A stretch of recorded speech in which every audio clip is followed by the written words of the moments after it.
Is this thing on? Welcome back to Big Mouth and fancy seeing you here in June. A very welcome, my friends, and especially my enemies.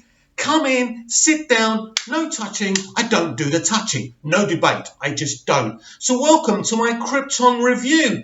And I'm just going to start with the obvious. And before I start with the obvious, major spoilers ahead. So you have 1, 2, 3, 4, 5 seconds to piss off. So basically, Jack's slitting Leiter's throat. Now, unfortunately, Sean Sipsos, who plays Adam Strange, spoiled this for me on Twitter. No beef whatsoever. I love him. He's a great guy. He really is. And they're all plugging the show so beautifully over on Twitter. So that was a shame. I found out about it sooner than I wanted to. But according to Cameron Cuff, who plays Seg, this is absolutely going to stick. I don't believe him, by the way.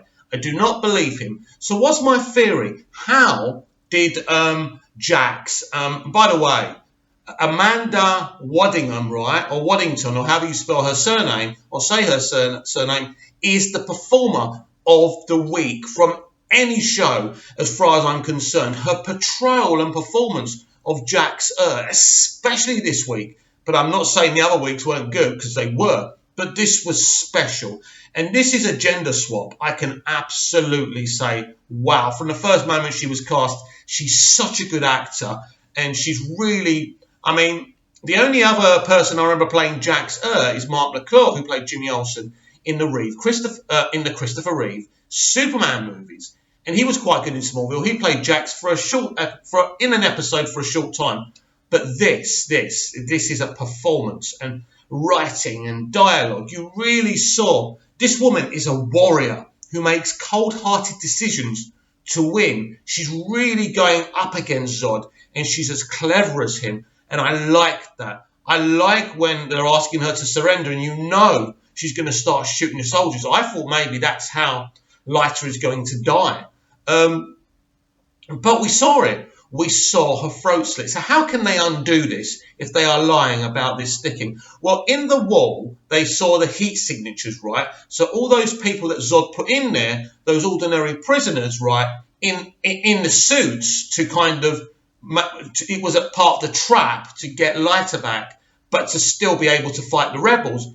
Well, what if there was a clone? I don't know how, but what if there was a clone of Leiter in there as well? A Jax grabs that clone and slits its throat. That's the only thing. It's still a pretty cruel thing to do. But I suppose for Leiter, at least he's still alive.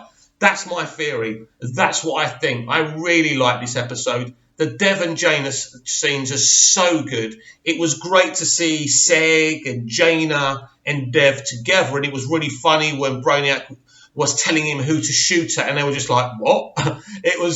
It was brilliant, and the actors did a really good job. I must say, Cameron Cuff's performance as this character with Brainiac in his head is amazing. Blake Ritson as Brainiac, he's been brilliant from the pilot episode. He is amazing. And that voice, does he put it on? I don't know, but he's amazing. Obviously, he doesn't really sound like Brainiac, but Blake's absolutely great quality. This show is amazing, and I think the best DC show on TV. I really believe that. I just don't think you could even as a joke or even as a sense of humour, try to claim Arrowverse had any show in the level of Krypton. Of course, the problem is those shows are more popular than Krypton, and this is why all the actors are constantly live tweeting, because they're trying to bring people to watch it, because it is a great show. It's a Superman prequel show without it actually being a prequel. Now, originally, this was going to be part of the Man of Steel franchise. But, of course, as we went in with the DCEU, things weren't really working out, were they? So they thought of another idea. So what they did, David S. Goyer developed the show with the other Cameron, who doesn't play Seg L, as well. So they worked together. They developed this show, and they found a way of still using elements of Man of Steel without it being in the same universe, which is very interesting. So this is really not a prequel story. It's kind of a prequel story, a prequel Superman story in the Elseworld universe. So it's very clever what they do because Superman doesn't exist. Now, hopefully one day Superman will exist again. I will say the dynamic between Zod and Seg is beautiful. Those scenes between Colin Salmon and Cameron Cuff are absolutely fantastic and so powerful. All these characters are brilliant. I really enjoy watching them. The actors are brilliant. This show's run properly, but you can't beat a show run by David S. Goyer, for crying out loud, can you? So really good mid-season episode. It's not a finale, mid-season finale, because they're going to be back next week. I was wondering about that. I'm happy. This is a 9.5 out of 10 episode. It is really good, really exciting. And if it wasn't for Sean, I wouldn't have known that Leiter was going to die. So what if Leiter is dead? How would I feel about that?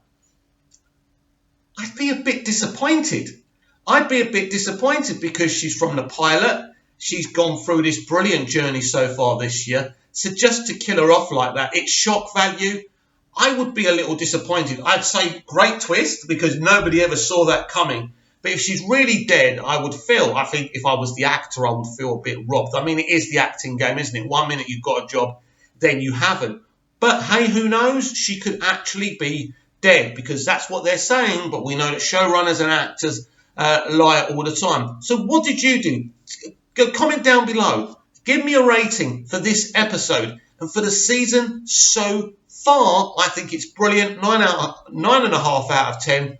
Brilliant stuff. Best show on TV. Best sci-fi show on TV. Really, really enjoying it.